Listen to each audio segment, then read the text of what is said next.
The best way to learn a language. Language is the primary basis of all communication and the primary instrument of thought. U.S. schools primarily teach English and Spanish, while Canadian schools teach English and French. We will introduce all the best ways to learn a language. Here we use learning English as an example. The alphabet and pronunciation are the basis for learning any language. There are not many tricks. You have to memorize those basic parts. Once you understand how to use the alphabet and pronounce it correctly, the next building block is vocabulary. Some standard tests, like CCAT, SSAT, SAT, ACT, GRE, GMAT, etc., have verbal and reading sections, which require a good command of a wide range of words. You also need to build a good vocabulary for better writing, presentation, public speaking, or debate. So, what's the best way to build your vocabulary? There are 3 easy steps. Firstly, you find them. Secondly, you memorize them. Thirdly, you use them. The best way to find new words is to read a variety of articles, like articles about science, social studies, biography, as well as fiction, etc.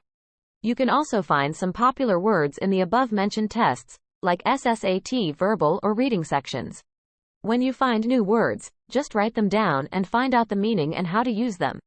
If you only do 10 new words each day, it will be more than 3,000 words each year, which is significant to your academic success.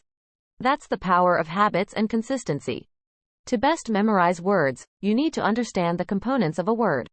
A prefix is a word part with a specific meaning at the beginning of a word. A suffix is a word part with a specific meaning at the end of a word. A root word is the main part of a word that contains its core meaning. Over 60% of all English words have Greek or Latin roots. If you can memorize those prefixes, suffixes, Greek or Latin roots, each one is worth about 10 words. Here are some common prefixes. If you know the meaning of those prefixes, you can double your vocabulary easily. Here is the second part of the prefix list. You can see some familiar words here. Here are some common Greek roots. Lots of big words come from here. Here are some common Greek suffixes. Are you familiar with those words? Let's have an example. What's the meaning of homophone? Homo is a prefix meaning the same. Phone is a suffix meaning sound.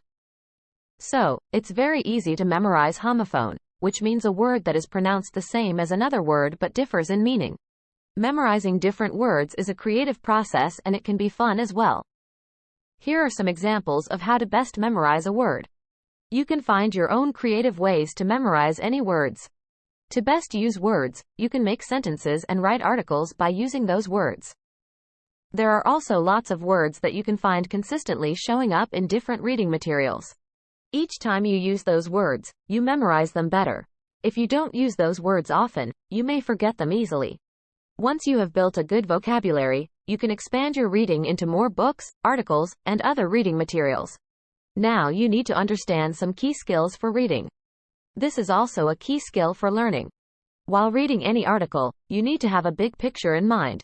What's the genre of the writing? What's the purpose? What's the main idea? What's the tone of the article, meaning the feeling or atmosphere the author has set in the article? Then, you may go deeper into each paragraph to find the most important details. Are there any implied or hidden messages? Can you make some predictions and inferences from what you have read? Can you write a summary for it? You can do some reading comprehension practice from some standard tests, like SSAT, which can help improve your reading skills. In addition to practice, you can also use a learning tool called thinking maps to better understand what you read. Thinking maps are visual tools for learning, and include 8 visual patterns each linked to a specific cognitive process. Circle map can be used for defining in context, and is very useful for brainstorming. Here is an example. Once you read a book, you can gather all the main ideas in a circle map. Bubble maps can be used for describing things. Here is an example. This can be used for character analysis. Flow map is useful for sequencing, and can be thought of as a simple version of flowchart. Here is an example. This is helpful to describe the flow of a story or a process. Brace map is good at identifying part and whole relationships.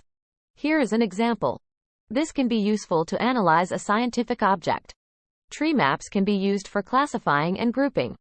Here is an example. This is important to get the big picture. Double bubble map is useful for comparing and contrasting. Here is an example. This is primarily to compare different concepts or objects. Multi-flow maps are best for analyzing causes and effects. Here is an example. This can be helpful to improve reasoning and logical thinking. Bridge map can be used for illustrating analogies. Here is an example. If you have ever done those standard tests, you know this is the same as the test for the verbal section, to find the logic and relations behind any words. If you can read a lot and consistently, do some reading comprehension practice, and utilize those thinking maps, you can be a very good reader and learner. Once you have built a good vocabulary and become a good reader, the next important skill is writing. For learning any language, there are 4 key aspects: listening, speaking, reading, and writing. Speaking and writing are considered output activities, whereas listening and reading are considered input.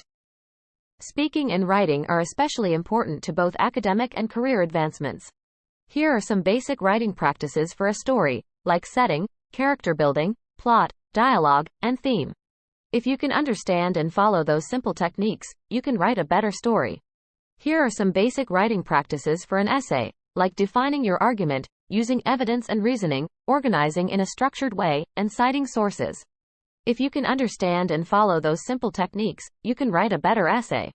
Writing is probably the most difficult part for learning a language. You need lots of practice to write high-quality stories or essays. You can use ChatGPT to get unlimited writing examples based on any topics. This will help to expand your thoughts significantly. The more you read writing examples, you have better understanding about how to write for any topics. One important thing for writing is grammar. Unlike speaking, you need to use the correct grammar in writing. Grammar is not as hard as writing an article. You can find all the grammar knowledge on the website of Khan Academy. Once you have built a good vocabulary, become a good reader, and can write good articles, you can focus more on speaking. Good communication skills are probably the most critical skills to a better career development and achieve a better life. Communication is the act of thinking about what we wish to say before uttering words, of organizing the thoughts we wish others to hear and discuss so they will result in an appropriate action. Your social influence depends on your speaking and communication skills. There are 3 most helpful activities that can help improve communication skills: public speaking, presentation, and debate. Public speaking is the process of communicating information to a live audience. Here are some important considerations for public speaking. Toastmasters can be a very good place to improve your public speaking skills. Here, the presentation means that you know how to make an eye-catching slideshow, present your ideas, and persuade the audiences. Here are some important considerations for a good presentation. Presentation is usually well prepared, you just need more practice. Debate is a formal discussion on a particular topic, in which opposing arguments are put forward. You need to make a deep analysis on the topic, collect a variety of evidence, and think of different ways to win the debate. Here are some important considerations for a good debate. We have introduced all the best ways to learn a language. Thanks for watching.